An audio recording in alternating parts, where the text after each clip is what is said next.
নমস্কার, আমি জ্যোতিষ সম্রাট বিনয় শাস্ত্রী। আজ আমার ভিডিওর আলোচ্য বিষয় মেষ রাশি বা লগ্নকে নিয়ে। আপনারা জানেন এই মেষ রাশির পঞ্চমপতি রবি এখন তুঙ্গক্ষেত্রে অর্থাৎ মেষ রাশিতে বসেছে। আবার মেষ রাশির নবমপতি বৃহস্পতি অর্থের কারক গ্রহ, তিনি বসে আছেন মেষ রাশির দ্বিতীয় অর্থাৎ বৃষ রাশিতে। আবার লগ্নপতি মঙ্গলেরই নক্ষত্রে। এবার দেখব যে এই মেষ রাশির দ্বিতীয়পতি শুক্র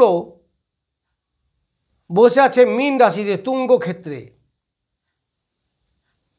তাহলে বলা যায় যে মেষ রাশি অর্থভাগ্য নিশ্চিত ভালো। আমি আগামী 2 মাসের কথা অর্থাৎ এপ্রিল মের কথা বলছি। আগামী 14ই মে রবি বৃষ রাশিতে প্রবেশ করবে। ওই দিনই দেবগুরু বৃহস্পতি আবার মিথুন রাশিতে প্রবেশ করবে। তার আগে পর্যন্ত মেষ রাশির অবস্থা কেমন হবে? এই মেষ রাশির পঞ্চমপতি লগ্নে বা রাশিতে তুঙ্গ অবস্থায় বসে থাকার জন্য কি দেবে মেষ রাশিকে? মেষ রাশিকে দেবে প্রতিভা। মেষ রাশির এডুকেশন, যারা স্টুডেন্ট তাদের পড়াশুনো বেশ ভালো হবে। যারা হায়ার এডুকেশন করছেন বেশ ভালো হবে, তার রেজাল্ট ভালো হবে। পঞ্চম থেকে আমরা সন্তানের বিচার করি, তাহলে সন্তান বিকশিত হবে অর্থাৎ তার পড়াশুনো হলে পড়াশুনো ভালো হবে। যদি তারা কর্ম করে থাকে তাদের কর্ম ভালো হবে, অর্থাৎ তাদের আর্থিক বা শারীরিক মানসিক উন্নতি হবে, এটা বলা যায়। এই পঞ্চম থেকে আমাদের ধীশক্তি বিচার হয়, অর্থাৎ এই সময় যারা ব্রেন রিলেটেড কাজ করছেন তাদের ব্রেনের প্রকাশ হবে, ধীশক্তি ধীরে ধীরে বৃদ্ধি পাবে। আবার প্রেম প্রীতির ব্যাপারে যাদের তাদের নতুন প্রেম হওয়ার সম্ভাবনা। আবার যাদের প্রেমে অলরেডি যুক্ত আছেন তাদের অ্যাটাচমেন্ট আরও বেশি বাড়বে, কারণ রবি এখানে সুফল দেবে। কারণ সে প্রথম কথা মিত্র ঘর, লগ্ন, আবার তুঙ্গক্ষেত্র বসে আছে। আবার পঞ্চমপতি সপ্তমে দৃষ্টি দিচ্ছে তুলাতে। ফলে যাদের প্রেম বিবাহের যোগ আছে বা প্রেম করে বিয়ে করতে চাইছেন তাদের ভালো সময়। এই দ্বিতীয়পতি এবং সপ্তমপতি শুক্র তুঙ্গক্ষেত্রে আবার একাদশে। ফলে এদের ব্যবসায় উন্নতি হবে, আর্থিক উন্নতি হবে, ওয়েলথ আসবে, সঞ্চয় হবে, অর্থাগম ঘটবে। এইগুলি নিশ্চিতভাবে বলা যায় মেষ রাশির হবে। আবার মেষ রাশির বা লগ্নের অধিপতি মঙ্গল এখন নিজেই বসে আছে চতুর্থ স্থানে। ফলে সুখ শান্তি, মায়ের শরীর ভালো, এগুলো থাকবে। তবে চতুর্থ মঙ্গল হলে মাঙ্গলিক হয়, সেই ক্ষেত্রে কিছু সমস্যাও নিয়ে আসবে। আবার মঙ্গল এখানে নিচস্থ, লগ্নপতি হলেও কিন্তু মঙ্গল অষ্টমপতি। ফলে ষষ্ঠে বসে থাকলে কিছু সমস্যা, সাংসারিক সমস্যা, দাম্পত্য কিছুটা কলহ, এইগুলো কিন্তু আনবে। একটু সতর্কতা অবলম্বন করবেন, তাহলেই তো হবে।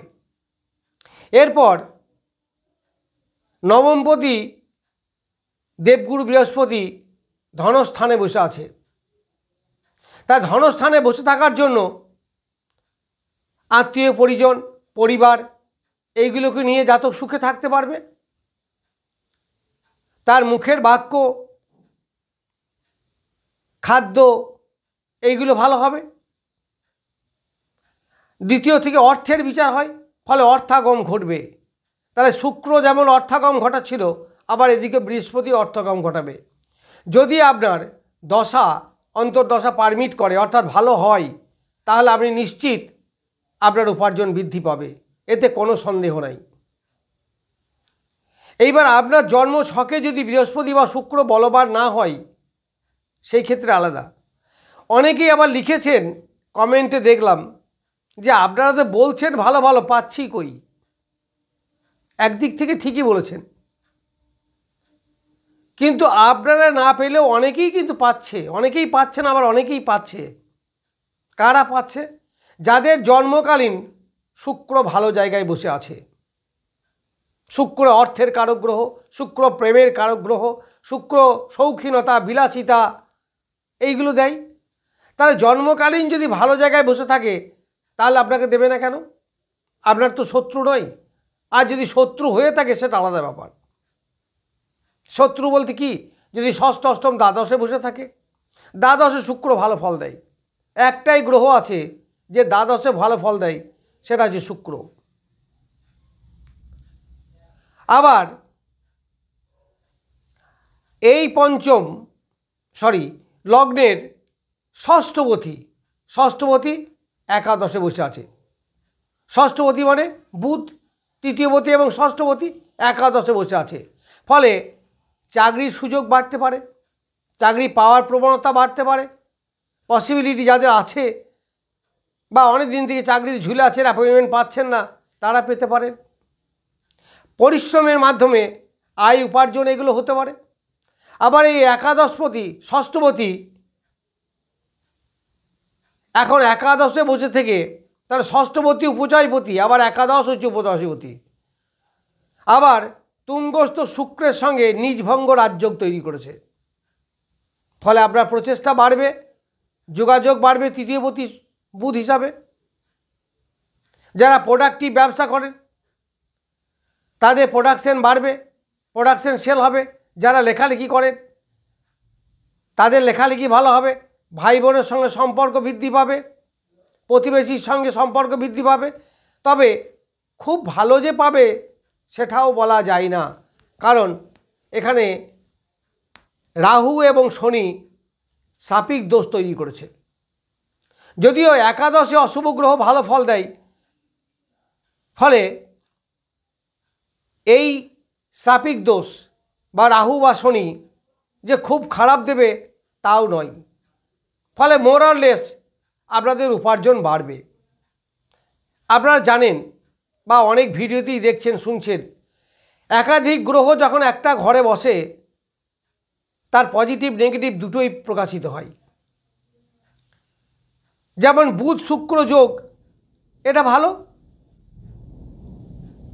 আবার শুক্র যখন শুভ ফল দিতে যাচ্ছে তখন কিন্তু শনি রাহু তারা কিছুটা বাধার সৃষ্টি করবে, সাপিক দোষ। আবার যাদের বিয়ের ব্যাপার আছে তাদের রাহু যেমন শুক্রকে প্রভাবিত করবে বিয়ে হওয়ার জন্য বা প্রেমে এগিয়ে যাওয়ার জন্য, প্রেমের প্রকাশ হওয়ার জন্য, অ্যাটাচমেন্ট বাড়ানোর জন্য, ঠিক শনি কিন্তু ততটাই বাধা দেবে আবার। কারণ শনি তো অ্যান্টি লাভ,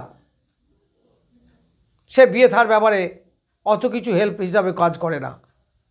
ফলে একটা ঘরে একাধিক গ্রহ থাকলে একটু দ্বন্দ্বের সৃষ্টি কিন্তু হবেই।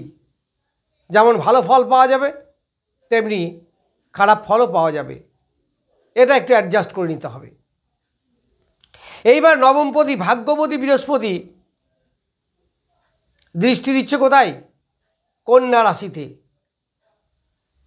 কন্যা রাশি মানে ষষ্ঠ স্থানে। আবার দশমপতি একাদশপতি শনি, সেও মিন থেকে দৃষ্টি দিচ্ছে একাদশে।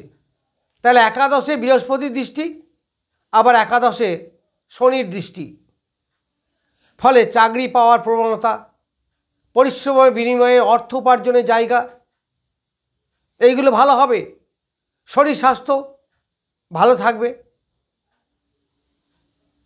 এখানে শত্রু যাদের আছে অনেকটা নিরাময় হয়ে যাওয়ার কথা। অবশ্য কেতু বসে থাকার জন্য কিছুটা গুপ্ত শত্রু থাকলেও থাকতে পারে, তবে রাহুর দৃষ্টি, কেতুর অবস্থান, বৃহস্পতি কিন্তু এগুলোকে কন্ট্রোল করতে পারে। একমাত্র বৃহস্পতিই পারে কেতুকে, রাহুকে কন্ট্রোল করতে। ফলে তার দৃষ্টি ষষ্ঠ স্থানে থাকার জন্য শরীর স্বাস্থ্য ভালো থাকবে, মামা মাসি তাদের সঙ্গে সুসম্পর্ক হবে। যারা বাড়ি ঘর করার জন্য ঋণ পেতে চাইছেন, লোন হবে। এই বৃহস্পতি আবার অষ্টমে দৃষ্টি দিচ্ছে, মেষ রাশির অষ্টম বৃশ্চিক, তাহলে বৃষ থেকে ডাইরেক্ট সপ্তম দৃষ্টি দিচ্ছে।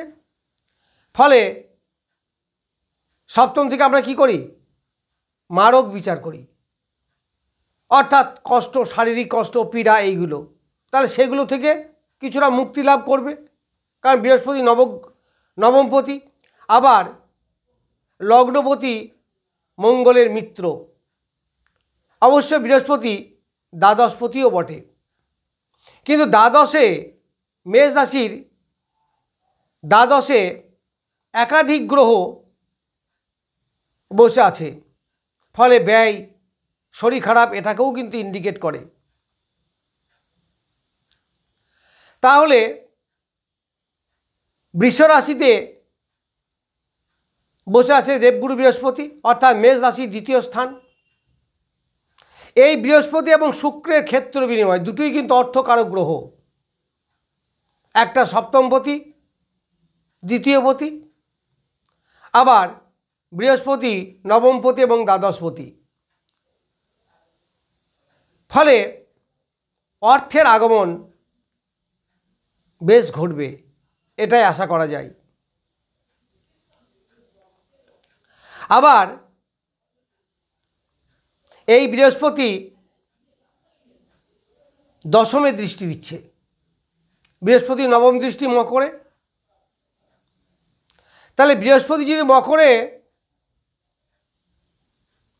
দৃষ্টি দেয়, তাহলে দশমে দৃষ্টি দিচ্ছে। তাহলে এখানে দেখুন 2, 6, 10 কানেক্ট হচ্ছে।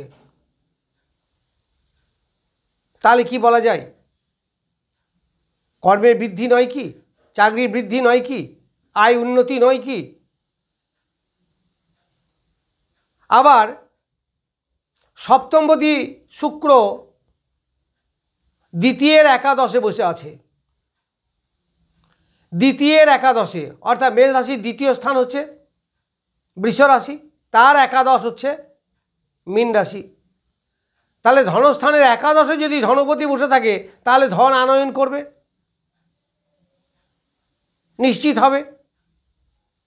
দ্বিতীয় থেকে যে বিচারগুলো আমরা করি সেগুলো সুখপ্রদ হবে, পরিবারের মধ্যে শান্তি শৃঙ্খলা বজায় থাকবে, আয় উন্নতি বাড়বে, আপনি যে প্রতিশ্রুতি বা প্রমিস করেছেন সেগুলো পালন করতে পারবেন। আবার এই মেষ লগ্নের একাদশপতিও কিন্তু শনিদেব, বসে আছে কোথায়? দ্বাদশে। ফলে একাদশপতি দ্বাদশে বসে থাকলে আবার ব্যয়ও বৃদ্ধি করবে, এবং বিশেষ করে সেটা শরীরের রোগ ব্যাধি কারণে, এইসব কারণে হতে পারে। তাহলে দশমপতি, ষষ্ঠপতি এবং দ্বিতীয়পতি, এই যোগটা বেশ ভালো যোগ, আর সেইটা করছে এই মেষ লগ্নের একান্ত শুভগ্রহ বৃহস্পতি নিজে। ফলে পিতার উন্নতিও হবে, পিতার আয় উপার্জন বৃদ্ধি হবে, ভাগ্যের সাপোর্ট আপনারা পাবেন, ধর্মের প্রতি আস্থা বাড়বে, তীর্থ ভ্রমণ করতে পারেন। আবার দশমপতি একাদশের প্রতি দ্বাদশে বসে থাকার জন্য বিদেশ যেতে পারেন, বিদেশে আয় উপার্জন বৃদ্ধি পাবে, বা যারা বাইরে থাকে জন্মভূমি থেকে তাদের আয় আরও বাড়বে। কিন্তু সপ্তমপতি শুক্র তুঙ্গক্ষেত্র হয়েও রাহু শনি যুক্ত হওয়ার জন্য দাম্পত্য জীবনে কিছুটা মতপার্থক্য থাকার কথা। আমি বললাম একাধিক গ্রহ এক জায়গায় থাকলে যেমন ভালো হয়, তেমনি সমস্যাও কিছু সৃষ্টি করে। তা সবার সঙ্গে সবারই তো মিত্র সম্পর্ক নয়, তবুও বুধ, শুক্র, শনি, রাহু এই চারটি কিন্তু একই গ্রুপের গ্রহ। রবি এখান থেকে সরে গেছে, রবি এখন তুঙ্গক্ষেত্রে। তাহলে এই চারটি গ্রহ একই গ্রুপের হওয়ায় চারটি কিন্তু মোটামুটি মিত্র। অবশ্য কেউ সপ্তমপতি, কেউ অষ্টমপতি, কেউ হয়তো একাদশপতি, দশমপতি, যাই হোক এই হিসাবে কিছু কিছু সমস্যা আনবে। কারণ ষষ্ঠপতি, সপ্তমপতি এইগুলো মারক, কিছুটা শত্রুতা, এইগুলো সমস্যা থাকে। কিন্তু গ্রহ হিসাবে চারটি কিন্তু মিত্র গ্রহ। আবার পঞ্চমপতি রবি তুঙ্গ অবস্থায় লগ্নে বসে আছে। তা লগ্নে বসে থাকার জন্য লগ্নকে সে কিছু দেবে। কি দেবে? সুসন্তান, যারা সন্তান নিতে চলেছেন ভালো সময়, যাদের সন্তান প্রসব হবে গর্ভাবস্থায় আছে তাদের বেশ ভালো সময়। আবার পঞ্চম থেকে মন মানসিকতা, সঠিক ডিসিশন নেওয়া, এইগুলো বোঝায়, এগুলোও ভালো হবে। আবার রবিকে আমাদের জ্যোতিষশাস্ত্র অনুসারে ডাক্তার বলা হয়। তাহলে সে যখন লগ্নে, অর্থাৎ জাতকের শরীর বোঝায় লগ্নকে দিয়ে, তাহলে জাতকের শরীর ভালো থাকবে। এটাই কি বোঝা যাচ্ছে না? তবে দ্বাদশে একাধিক গ্রহ ভালো নয়। তাহলে যেমন শরীর খারাপ ইন্ডিকেট করছে, তেমনি শরীর ভালো রাখারও ইন্ডিকেট করছে। ফলে যদি শরীর খারাপ করে বেশি বাড়াবাড়ি হবে না, সেটা অল্পের উপর দিয়ে যাবে। এই মঙ্গল, লগ্নপতি মঙ্গল আবার অষ্টমপতিও বসে। অষ্টমপতি থেকে আমাদের কি হয়? রোগ, আয়ু, দুর্ঘটনা, এইগুলো। তাহলে সেই মঙ্গল চতুর্থে বসে দশমে দৃষ্টি দিচ্ছে। দশমে দৃষ্টি মঙ্গল ভালো, আবার একাদশেও দৃষ্টি দিচ্ছে। কিন্তু 18ই মে যখন রাহু ওই কুম্ভ রাশিতে পদার্পণ করবে, তখন কিন্তু রাহু মঙ্গলের যোগ, দুর্ঘটনা, অপারেশন, এইগুলোকে ইন্ডিকেট করবে। তাহলে সামগ্রিকভাবে এই মেষ রাশির অর্থগতভাবে ভালো, শরীরগতভাবেও বেশ ভালো। সামান্য সমস্যা আনবে, তাতে মেজর কিছু ক্ষতি হবে না। এছাড়া চতুর্থে বসে থাকার জন্য জমি জায়গা ক্রয়, গাড়ি ক্রয়, বাড়িঘর তৈরি হওয়া, বাড়িঘর ক্রয় করা, এইগুলো হতে পারে। তবে নিচস্থ অবস্থায় আছে তো একটু সতর্ক হবেন, সেটাই ভালো হবে। তাছাড়া ওখানে বর্তমানে রাহুর দৃষ্টিও আছে। আপনাদের রাগ, জেদ এগুলো একটু বাড়তে পারে, সেন্টিমেন্টাল কোনো কিছু ইস্যু হতে পারে, এইগুলোকে একটু এড়িয়ে চলার চেষ্টা করবেন। এইবার আমি আসব নক্ষত্র বিচারে। এখন রবি, পঞ্চমপতি রবি অশ্বিনী নক্ষত্রে আছে। অশ্বিনী নক্ষত্রে রবি ভালো ফল দেয়, কারণ অশ্বিনী কুমারদ্বয়, অশ্বিনী নক্ষত্রের যে দেবতা সে রবিরই সন্তান। ফলে পিতা পুত্র সম্পর্ক, তাহলে পুত্র যদি পিতার পরিচালক হয় খারাপ হবে না, ভালো হবে। এইবার এক যদি জন্ম নক্ষত্র হয়, তাহলে 2 হচ্ছে সম্পদ নক্ষত্র। তাহলে রবি যখন 2 নক্ষত্রে যাবে তখনও ভালো ফল দেবে। সম্পদ মানে কি? ওয়েলথ, অর্থ, সম্পদ, এইগুলো। আবার যখন 3 নক্ষত্র যাবে তখন কিন্তু বিপদ নক্ষত্র। এই কয়েকটা দিন, মোটামুটি 4-5 দিন মতো, শেষের দিকে একেবারে 25-26-এর পরে এই 4-5 দিন রবি বিপদ নক্ষত্রে পড়বে। তবুও খুব একটা সমস্যা হবে না, কারণ কৃত্তিকা নক্ষত্র হচ্ছে রবির নিজের নক্ষত্র। অর্থাৎ কৃত্তিকা নক্ষত্রের অধিপতি রবি নিজে, তাই নিজেই নিজের পরিচালক, নিশ্চয়ই ক্ষতি করবে না। তবুও বিপদ কথাটা কিন্তু জড়িত আছে, একটু সতর্ক থাকবেন। তাহলে সব মিলিয়ে আমরা বলতে পারি যে মেষ রাশির মোটামুটি ভালো সময়, খারাপ কিছু নয়। অন্তত গিয়ে এপ্রিল মে মাস, এই 2 মাস, তারপর আবার গ্রহের পরিবর্তন হবে, রাশি পরিবর্তন হবে, নক্ষত্র পরিবর্তন হবে, ফলে আবার অনেক কিছু পরিবর্তন হবে। পরিবর্তন হওয়া মানেই কিছু ভালো কিছু খারাপ সেগুলো আসবেই। তাহলে নক্ষত্রগতভাবেও এই মেষ রাশি বা লগ্নের জাতকরা ভালো ফলই পাবেন। এইবার একটু প্রতিকার বলি। মেষ রাশির অধিপতি বা লগ্নের অধিপতি মঙ্গল, মঙ্গলের জন্য আপনারা একটু হনুমান চালিসা পাঠ করা, মঙ্গলবারে হনুমানের একটু পূজা টুজা করা, তাকে স্মরণ করা, এইগুলো করবেন। আবার নবমপতি বৃহস্পতি, বৃহস্পতির জন্য মা তারার একটু উপাসনা করা, তাকে একটু ধূপ ধুনো দেখানো, তাকে ডাকা, এইগুলো করবেন। আবার শনির জন্য আমি তো আগেই বলেছি যে নিম্ন শ্রেণীর লোক, লেবার ক্লাস, ভিখারি, হ্যান্ডিক্যাপ্ট,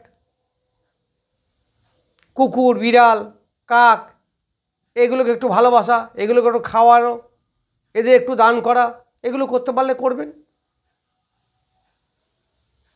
দশমপতি একাদশপতি বৃহস্পতি, শনি আছে এখন বৃহস্পতির নক্ষত্রে, ফলে নবমপতি নক্ষত্রে থাকার জন্য জায়গাটা দ্বাদশ হলেও আপনারা কিন্তু কিছুটা কর্মের মাধ্যমে অর্থ উপার্জন বৃদ্ধি পাবে। যাই হোক, আমি মেষ রাশি সম্বন্ধে অল্প কিছু বললাম।